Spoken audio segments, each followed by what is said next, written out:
I'm Savanna Jackson. I'm from Bentonville, Arkansas, and I work for the RoArk Group, which is in Rogers. I learned about this course from my job. They sent me here so I could get this proper training.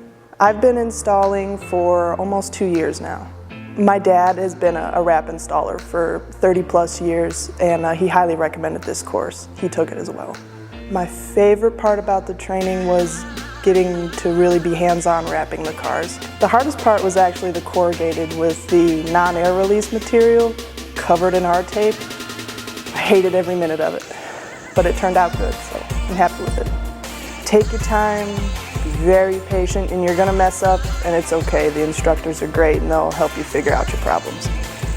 For all the other women trying to come in here, we are a boss at this. We can just blow past it. We are just so good at it.